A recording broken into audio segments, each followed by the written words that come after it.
Reza, akibat hujan dengan intensitas tinggi selama sepekan terakhir menyebabkan sejumlah wilayah di perbatasan di Kabupaten Sanggau terendam banjir. Saat ini banjir. Banjir lagi. Apa sih tugas pemerintah ini? Paling bisanya cuma korupsi. Ya udah yuk, kita ke kelas aja.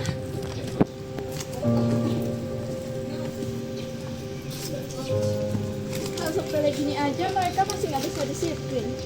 Masih aja buang sampah sembarangan. Dan banjir hingga ketinggian Wilayah di Kabupaten Cirebon sampah memenuhi. Terkini di jembatan Cikaso, Sungai Cikaso, ini rumah sudah.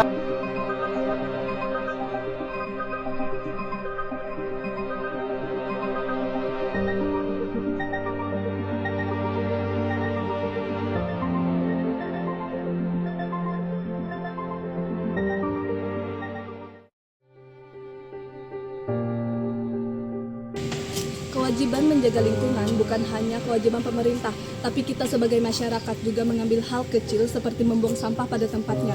Nah, itu salah satu aksi dalam menjaga lingkungan dan kebersihan lingkungan. Kalian tahu nggak sih dampak dari buang sampah sembarangan? Sampah yang dibuang sembarangan bisa mencemari tanah, air, dan udara, sehingga merusak kualitas lingkungan sekitar.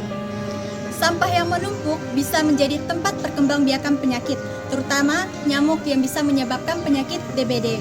Sampah yang menghambat saluran air atau got menghambat aliran air sehingga dapat menyebabkan banjir pada saat hujan deras. Nah, kerusakan ekosistem dan ancaman pada hewan dapat memakan plastik dan bisa menyebabkan kematian serta gangguan ekosistem pada hewan. Merusak keindahan dan pariwisata. Sampah yang berserakan membuat lingkungan tampak kotor dan tidak nyaman, sehingga mengurangi daya tarik wisata. Sampah organik dapat menghasilkan gas metana. Gas rumah kaca dapat mempercepat perubahan iklim. Membuang sampah pada tempatnya termasuk menjalankan kewajiban kita sebagai warga negara.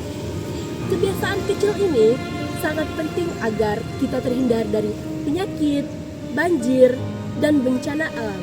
Mulailah jadi diri sendiri, buang sampah pada tempatnya.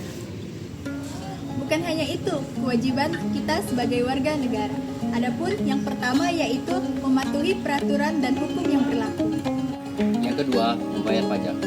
3. Saling menghormati hak asasi orang lain. Keempat, yaitu ikut serta dalam pembelaan negara. Yang kelima, menjaga kelestarian lingkungan hidup.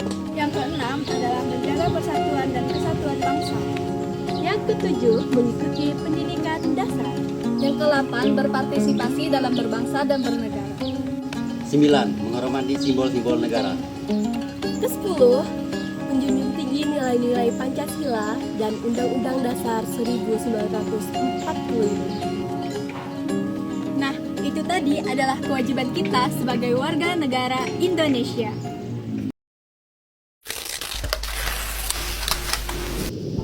Setelah menjalankan kewajiban kita sebagai warga negara, apakah kita sudah mendapatkan hak kita sebagai warga negara?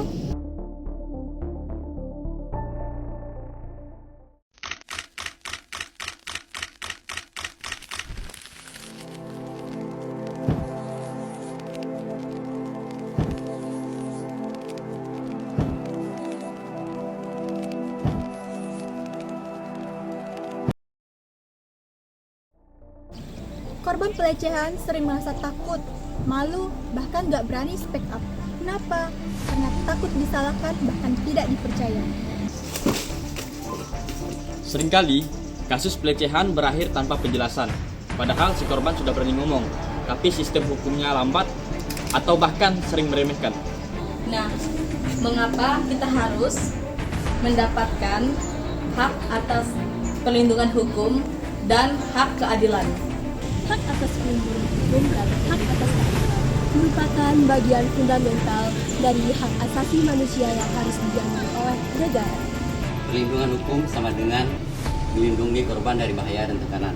Sedangkan hak atas keadilan sama dengan ngasih rasa aman dan hak yang seharusnya korban miliki. Karena dua hal itu, korban cuma bisa diam dan pelaku akan terus bebas. Dan hal itu tidak adil banget. Ada beberapa alasan utama mengapa hak warga negara harus kita dapatkan. Yang pertama, hak atas kesetaraan. 2. Hak atas kebebasan berpendapat. Yang ketiga, hak atas pendidikan. Yang keempat, ada hak atas pekerjaan dan penghidupan yang layak. Yang kelima, hak atas kesehatan. Yang keenam, hak atas perlindungan hukum. Yang ketujuh, hak memeluk agama. Yang ke-8, hak untuk hidup dan tidak disiksa. Yang ke-9 adalah hak untuk berorganisasi dan berserikat. Yang ke-10, hak ikut serta dalam pemerintahan.